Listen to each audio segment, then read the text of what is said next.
રોજ રાત્રે જેઠાણીના રૂમમાંથી વિચિત્ર ચીસોનો અવાજ આવતા.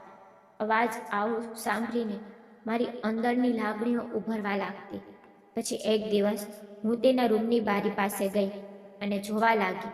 તે સમયે મેં મારી જેઠાણીના રૂમમાં જે દ્રશ્ય જોયું તેનાથી મારા પગ નીચેથી જમીન સરકી ગઈ. આ બધું જોઈને મારા માટે મારી લાગણીઓ પર કાબૂ રાખવો મુશ્કેલ થઈ ગયો. સવારે મેં જોયું કે મારી જેઠાણી લંગડાતી હતી. મેં મજાકમાં કહ્યું, લાગે છે કે જેઠજી તમારા પર ખૂબ જ પ્રેમ વરસાવે છે.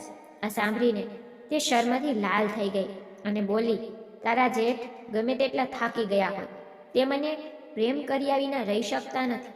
પછી મેં નિર્ણય લીધો કે તે દિવસે જ્યારે મારી જેઠાણી તેના પિયરમાં ઘરે ગઈ હતી ત્યારે મેં મારી જેઠાણીના કપડાં પહેર્યા અને રાત્રે મારા જેઠજીના રૂમમાં સૂઈ ગઈ. જ્યારે મધ્યરાત્રિ થઈ ત્યારે મારા જેઠજીએ મને જેઠાણી સમજીને મને આખી રાત, મારું નામ ચોલી છે અને હું ખૂબ જ સુંદર છું. હું એક મધ્યમ વર્ગીય પરિવારમાંથી આવું છું. હું એવા ગામની રહેવાસી હતી જ્યાં મહિલાઓ પોતાની અને તેના પતિ વચ્ચેની ઘટનાઓ ખુલ્લેઆમ જણાવતી હતી. તે સમયે મારી ઉંમર 18 વર્ષની હતી. જ્યારે હું વિસ્તારની મહિલાઓને સાંભળતી ત્યારે મને ખૂબ જ વિચિત્ર લાગતું. મને નવાઈ લાગતી કે આ સ્ત્રીઓ તેમના અને તેના પતિ વચ્ચેની વાતો આટલી ખુલ્લેઆમ કેમ કહે છે. આવી વાતો સાંભળીને હું ત્યાંથી ખસી જતી, કારણ કે તેમની વાત મને વિચિત્ર લાગતી હતી. મારા ઘરમાં અમે 4 લોકો હતા. હું, મારા માતા પિતા અને મારો મોટો ભાઈ. ભાઈના લગ્ન 1 વર્ષ પહેલા થયા હતા. મારા ભાભી ખૂબ જ સરસ હતા, પરંતુ મેં ક્યારેય તેમની અન્ય સ્ત્રીઓની જેમ ખુલીને વાત કરતા જોઈ નથી. હું ભણેલી છોકરી હતી, એટલે મને સમજાયું કે આવી વાતો ખુલ્લેઆમ કહેવાની નથી. આ બધી વાતો પતિ પત્ની વચ્ચે થાય છે. એ જ રીતે વધુ 1 વર્ષ વીતી ગયું. પછી પિતાએ મારા લગ્ન માટે એક છોકરો પસંદ કર્યો. તેનું નામ રાજીવ હતું, જે અમારા ગામનો રહેવાસી હતો. તેઓ 2 ભાઈ હતા. રાજીવ નાનો હતો અને તેના મોટા ભાઈનું નામ મુકેશ હતું અને તેના લગ્ન 5 વર્ષ પહેલા થયા હતા. રાજીવના પિતા ન હતા, માત્ર તેની મા હતી, જેણે તેના બંને પુત્રોને ખૂબ જ પ્રેમથી ઉછેર્યા હતા. રાજીવ ભણેલો હતો અને શહેરમાં નોકરી કરતો હતો, પરંતુ મારા પિતાએ મને જાણ કર્યા વિના રાજીવ સાથે મારા લગ્ન નક્કી કર્યા. પછી 1 મહિના પછી મારા લગ્ન થયા. લગ્ન દરમિયાન હું મારા પતિને જોઈ શકી ન હતી અને આ જ કારણ હતું કે હું ખૂબ જ નાબસ હતી. મારા સાસરિયાઓ પાસે ઈંટનું જૂનું ઘર હતું, જેમાં 1 આંગણું અને 4 ઓરડા હતા. આખા ઘરમાં એક જ બાથરૂમ હતું. કોઈક રીતે દિવસ વીતી ગયો અને રાત થઈ ગઈ. આજે મારા લગ્નની પહેલી રાત હતી. હું મારા રૂમમાં મારા પતિની રાહ જોતી બેઠી હતી. થોડીવાર પછી રાજીવ રૂમમાં આવ્યો અને તેના હાથમાં દૂધનો ગ્લાસ હતો. પહેલી વાર મેં તેને જોયો. તે દેખાવમાં ખાસ ન હતો અને નબળો દેખાતો હતો. મને આ બધું જોઈને નવાઈ લાગી, પણ વિચાર્યું કે લગ્ન પછી કદાચ તેઓ સ્વસ્થ થઈ જશે. તે સમયે મેં આ વાતને હટાવી દીધી હતી, કારણ કે આજે મારા લગ્નની રાત હતી. રાજીવ મારી બાજુમાં બેઠો અને બોલ્યો, જુલી, તું બહુ સુંદર છે. તને મળ્યા પછી મારી બધી ઈચ્છાઓ પૂરી થઈ ગઈ. રાજીવે મને દૂધનો ગ્લાસ આપ્યો અને કહ્યું કે આ પી લે. મેં કહ્યું, હું તમારી પત્ની છું, તમે પહેલા પીવો. તેણે ગ્લાસમાંથી થોડું દૂધ પીધું અને પછી મેં બાકીનું પીધું. હું તેના વર્તનથી ખુશ હતી. મને લાગ્યું કે રાજીવ ખૂબ જ સરસ વ્યક્તિ છે. આ પછી રાજીવે મારો હાથ પકડી લીધો અને મને પોતાની બાહોમાં જકડી લીધી. હું તેને જોઈને હસી પણ પછી તે અચાનક મારાથી દૂર થઈ ગયો અને તેની બાજુ પર ફરીને સૂઈ ગયો. તેનું આ વર્તન જોઈને મને ખૂબ જ વિચિત્ર લાગ્યું. આજે અમારા લગ્નની પહેલી રાત હતી, જેને હું ખાસ બનાવવા માંગતી હતી, પણ મારા બધા સપના ક્ષણભરમાં ચકનાચૂર થઈ ગયા. થોડા સમય પછી મેં જોયું કે તે શાંતિથી સૂઈ રહ્યો છે. હું મારી જાતને કાબૂમાં રાખવાનો પ્રયત્ન કરી રહી હતી, પણ પથારી પર કરવટ લેતા લેતા આખરે હું સૂઈ ગઈ. જ્યારે સવાર થઈ અને હું જાગી તો મેં જોયું કે મારી જેઠાણી વાસણો ધોતી હતી. હું બાથરૂમમાં ફ્રેશ થઈને બહાર આવી અને મારી જેઠાણી પાસે ગઈ અને તેને મદદ કરવા લાગી. જેઠાણીએ કહ્યું, જુલી, આજની રાત કેવી રહી? તને મજા આવી? હું તેના શબ્દો સાંભળીને મૌન રહી, કારણ કે મને શરમ આવતી હતી. કામ કરતાં કરતાં અમે બંને વાતો કરતા હતા. એટલામાં તેના 2 વર્ષના પુત્રના રડવાનો અવાજ આવ્યો. તે કહેવા લાગી, જુલી, કૃપા કરીને આ વાસણો ધોઈ લે. હું મારા પુત્રને જોઈને આવું.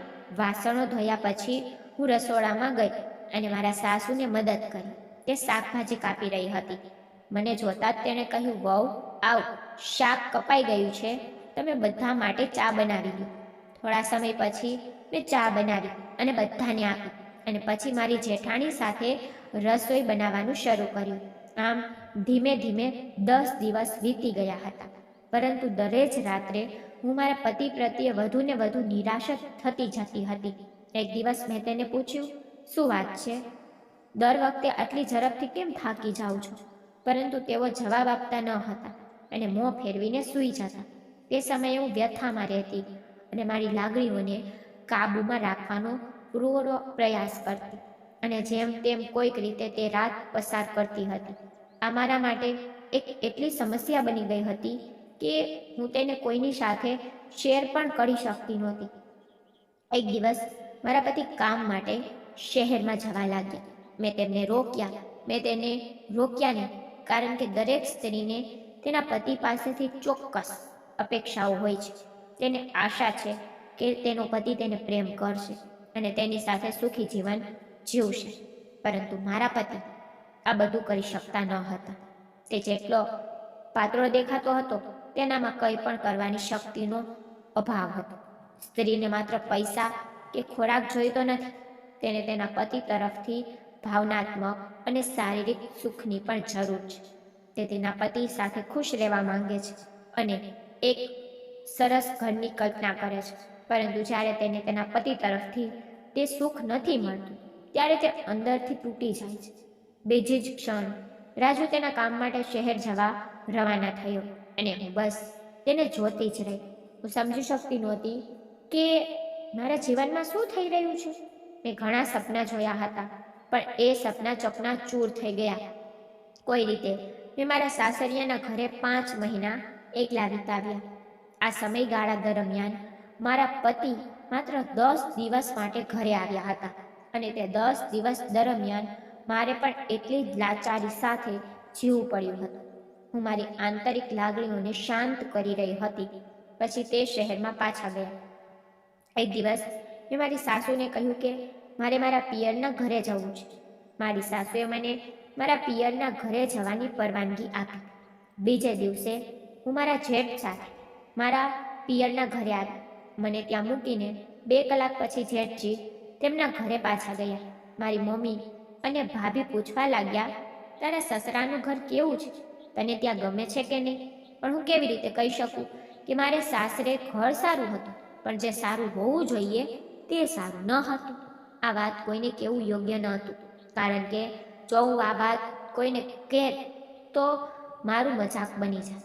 મારા માતા પિતાના ઘરે આવ્યા પછી હું 2 મહિનાઓ સાથે બેસવા લાગી. જેઓ તેમના પતિ સાથે બનેલી ઘટનાઓ વિશે જણાવતી હતી. મેં તેની વાત ધ્યાનથી સાંભળી, પણ મારી પાસે કહેવા માટે કંઈ ન હોવાથી કંઈ બોલી શકી નહીં. તે સ્ત્રીઓએ જે રીતે એ ઘટનાઓ સંભળાવી તેનાથી મારા શરીરમાં એક વિચિત્ર કંપ પેદા થઈ ગઈ. હું પણ વિચારવા લાગી કે કાશ મારા પતિ પણ મને આટલો પ્રેમ કરે, પણ તે થોડી વારે થાકી જતો હતો. હવે હું પૂરી રીતે યુવાન થઈ ગઈ હતી અને એ સ્ત્રીઓના શબ્દો મારા મનમાં ઘૂમવા લાગ્યા. ધીમે ધીમે મને તેની વાતમાં વધુ રસ પડવા લાગ્યો. મારા પિયરના ઘરે રહેતા 1 મહિનો વીતી ગયો અને હવે એ સ્ત્રીઓના શબ્દો મારા મગજમાં સંપૂર્ણ રીતે પ્રવેશી ચૂક્યા હતા. એક દિવસ અચાનક મારા જેઠ મને મારા સાસરિયાના ઘરે લઈ જવા આવ્યા. મમ્મી પપ્પાએ ખુશીથી મને તેની સાથે વિદાય આપી. હું મારા સાસરે પાછી આવી, પણ મારા પતિ હજુ શહેરમાં જ હતા. હું એ જ ઉદાસી સાથે ફરી એ ઘરમાં રહેવા લાગી. ઉનાળાના મહિનાઓ ચાલતા હતા અને આવી ગરમીમાં પણ જેઠજી તેની પત્ની સાથે તેના રૂમમાં સૂઈ જતા. એક રાત્રે લગભગ 1 વાગ્યાની આસપાસ જ્યારે હું બાથરૂમ જવા માટે ઉઠી ત્યારે મેં તેના રૂમમાંથી વિચિત્ર અવાજો સાંભળ્યા. તેના રૂમમાં પહોંચતા જ મેં જોયું કે બારી ખુલ્લી હતી. એક આછો પ્રકાશ ફેલાઈ રહ્યો હતો. જ્યારે મેં અંદર જોયું તો મારું હૃદય લાગણીઓના તરંગોથી ભરાઈ ગયું હતું. એ રાત્રે મેં જે જોયું તેનાથી મારી અંદર એક તો તોફાન ઊભું થયું. મને લાગ્યું કે કાશ મને પણ મારા પતિ તરફથી આવો પ્રેમ અને સ્નેહ મળે. પણ મારા હૃદયમાં એક ડર પણ હતો કે કોઈ મને આ રીતે ડોક્યું કરતા જોઈ ન લે. હું ઝડપથી બાથરૂમમાં ગઈને મારા રૂમમાં પાછી આવી અને સૂઈ ગઈ. પણ એ રાત મને ઊંઘ મારી આંખોથી કોશો દૂર લાગી. હું મારા પલંગ પર કરવટ લેતી રહી અને મારી જાતને કોસતી રહી. ધીરે ધીરે મારા લગ્નને 1 વર્ષ વીતી ગયું, પણ અત્યાર સુધી હું એ ખુશીથી વંચિત હતી જેનું સપનું દરેક પરિણીત સ્ત્રીઓ જુએ છે. એક રાત્રે હું ગરમીને કારણે રૂમમાંથી બહાર આવી ત્યારે ફરી એ જ અવાજો સંભળાયા. આ વખતે મેં હિંમત ભેગી કરી અને બારી પાસે જઈને અંદર ડોકિયું કર્યું. એ દ્રશ્ય જોઈને મારી અંદર દબાયેલી લાગણીઓ વધુ હિંસક બની ગઈ. સવારે મેં જોયું કે મારી જેઠાણી લંગડાતી હતી. મેં તેને મજાકમાં પૂછ્યું, શું વાત છે જેઠાણીજી, તમારી તબિયત સારી નથી? તો તેણે હસતા હસતા કહ્યું, મને મારી પીઠમાં થોડો દુખાવો લાગે છે, જો હું દવા લગાવીશ તો હું ઠીક થઈ જઈશ. મેં મજાકમાં કહ્યું, લાગે છે કે જેઠજી તમારા પર ખૂબ જ પ્રેમ વરસાવે છે. આ સાંભળીને તે શર્મથી લાલ થઈ ગઈ અને બોલી, તારા જેઠ ગમે તેટલા થાકી ગયા હોય તે મને પ્રેમ કર્યા વિના રહી શકતા નથી. તેમની વાત સાંભળીને મારા દિલમાં એક વિચાર આવ્યો કે કાશ મારા પતિ પણ મને આટલો પ્રેમ કરે.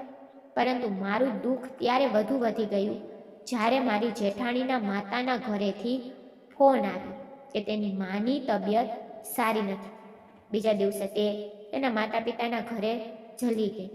તેણે મને કહ્યું કે કૃપા કરીને દૂધ ગરમ કરીને રાત્રે મૂકી દેજે, એટલે કે મારા જેઠજીને આપજે. મેં તેને વચન આપ્યું હતું કે હું તેની સંભાળ રાખીશ. સાંજે જ્યારે જેઠજી ઘરે પરત ફર્યા ત્યારે મેં તેમના માટે દૂધ ગરમ કરીને તેના રૂમમાં તેમને આપ્યું. ત્યાં એક ધૂંધળો પ્રકાશ હતો અને તેઓ પલંગ પર આડા પડ્યા હતા. દૂધ રાખ્યા પછી હું પાછી મારા રૂમમાં આવી, પણ મારા મનમાં હલચલ થવા લાગી. એ રાત્રે મારા મનમાં વિચારોનું પૂર ભરાઈ ગયું હતું. હું વારંવાર વિચારવા લાગી કે મારા જીવનમાં આવી સ્થિતિ કેમ ઊભી થઈ. મારા પતિ મારી લાગણીઓને ક્યારેય સમજી શક્યા નહીં. મેં મારી જાતને સમજાવવાની કોશિશ કરી, પણ મારા હૃદયમાં બેચેની વધી રહી હતી. મારા જેઠજીના રૂમનું દ્રશ્ય અને તેમની હાજરીએ મારા મનમાં નવી લાગણીઓને જન્મ આપી. રાતના અંધારામાં જ્યારે બધા સૂઈ ગયા ત્યારે મેં હિંમત એકઠી કરી અને મારી જેઠાણીના કપડાં પહેરીને તેના રૂમમાં ચાલી ગઈ. હું જાણતી હતી કે તે યોગ્ય નથી, પરંતુ મારી લાગણીઓ મારા ઉપર હાવી થઈ ગઈ હતી. જેઠજીએ મને જેઠાણી સમજી અને ધીમે ધીમે અમારી વચ્ચે બધું જ બન્યું જે પરણેલા યુગલ વચ્ચે થાય છે. બીજે દિવસે સવારે હું મારા રૂમમાં પાછી ફરી. મારા મનમાં એક વિચિત્ર આનંદ હતો, અપરાધની લાગણી હતી. આ સિલસિલો ચાલુ રહ્યો અને જ્યાં સુધી મારી જેઠાણી પિયરના ઘરે હતી ત્યાં સુધી હું અને મારા જેઠજી એકબીજાની નજીક આવતા રહીએ. પણ મારા જેઠ સાથે જોડાવા પાછળનો મારો હેતુ માત્ર પ્રેમ અને સ્નેહ મેળવવાનો હતો, જે હું મારા પતિ પાસેથી ન મેળવી શકી. એક દિવસ જ્યારે હું રાત્રે મારા જેઠજીના રૂમમાંથી પાછી ફરી રહી હતી ત્યારે મારા સાસુએ મને જોઈ લીધી. તે મારા રૂમમાં આવ્યા અને મને ગુસ્સામાં પૂછવા લાગ્યા. મેં તેના પ્રશ્નોના જવાબ આપ્યો કે તે નાપ મર્દ છે તે જાણતા હોવા છતાં તમે મારા તેના પુત્ર સાથે લગ્ન શા માટે કરાવ્યા? શું તમે વિચાર્યું ન હતું કે મારું જીવન બરબાદ થઈ જશે? મારી વાત સાંભળીને મારી સાસુ ચૂપ થઈ ગયા. તેણે સંમતિ આપી કે તેણે આ લગ્ન પોતાની ઇજ્જત બચાવવા માટે કરાવ્યા હતા. પણ આ બધું સાંભળીને મેં જે કહ્યું તે તેણે તેના પુત્રને કહ્યું. રાજુએ મારી સાથે વાત કરવાને બદલે ફોન કાપી નાખ્યો. આ ઘટના પછી મેં કાયમ માટે મારા પિયરના ઘરે પાછા ફરવાનું નક્કી કર્યું. ઘરે પહોંચ્યા પછી મેં મારી માતા અને ભાઈને બધું કહ્યું. તેણે મારી સાસુને ઠપકો આપ્યો અને મને કહ્યું કે હવે અમે તારું જીવન ફરી સારું બનાવી દઈશું. થોડા દિવસ પછી મારા ભાઈએ અમિત નામના વ્યક્તિ પાસેથી મારા માટે રિશ્તો શોધી કાઢ્યો. અમિતનો સ્વભાવ ખૂબ જ સારો હતો અને તેની પહેલી પત્નીનું 6 મહિના પહેલા અકસ્માતમાં મૃત્યુ થયું હતું. હું અમિત સાથે લગ્ન કરવા રાજી થઈ ગઈ. 15 દિવસ પછી મારા લગ્ન અમિત સાથે થઈ ગયા અને હું મારા નવા સસુરાલ આવી ગઈ. અમિત દેખાવમાં ખૂબ જ સુંદર હતો અને એક કંપનીમાં ઊંચા પદ પર કાર્યરત હતો. મારા નવા સાસરિયામાં મારી સાસુ સસરા અને એક નાની નણંદ હતી જે ખૂબ જ પ્રેમાળ હતી. મારા પતિ અમિત તેમના માતા પિતાના એકમાત્ર પુત્ર હતા. તેઓ મને ખૂબ જ પ્રેમ કરતા હતા અને મને બધી ખુશીઓ આપતા હતા જે એક સ્ત્રીને તેના પતિ પાસેથી જોઈએ છે. હું પણ મારા પતિ અમિતને ખૂબ જ પ્રેમ કરવા લાગી. ધીમે ધીમે મેં મારી જૂની તમામ ઘટનાઓને ભૂલીને નવા જીવન જીવવામાં પોતાને વ્યસ્ત કરી દીધું, કારણ કે હવે મને ખોટા રસ્તે જવાની જરૂર નહોતી. મને તમામ ખુશીઓ મળી રહી હતી, એટલે હું મારી જિંદગી સારી રીતે કોઈ પણ સમસ્યા વિના જીવવા લાગી. મિત્રો, દરેકના પોતાના સપનાઓ હોય છે, પણ જ્યારે તે સપનાઓ પૂરા ન થાય ત્યારે મજબૂરી ખોટા રસ્તે ચાલવું પડે છે. એ જ રીતે જ્યારે એક સ્ત્રી તેના સસુરાલમાં જાય છે તે ઘણા સપનાઓ અને ઈચ્છાઓ લઈને જાય છે, પણ જ્યારે તે ઈચ્છાઓ પૂરી થતી નથી ત્યારે તે બીજા રસ્તે ચાલવા મજબૂર થાય છે. આ સત્ય કડવું છે, પરંતુ સંપૂર્ણ સાચું છે, કારણ કે કોઈ પણ સ્ત્રી અથવા પુરુષ વિના કારણે ખોટા માર્ગ પર નથી જતા. મિત્રો, જો અમારી આ વાર્તા તમને ગમી હોય તો લાઈક કરો અને આવી બીજી સ્ટોરી માટે ચેનલને સબસ્ક્રાઈબ પણ કરો. ધન્યવાદ મિત્રો.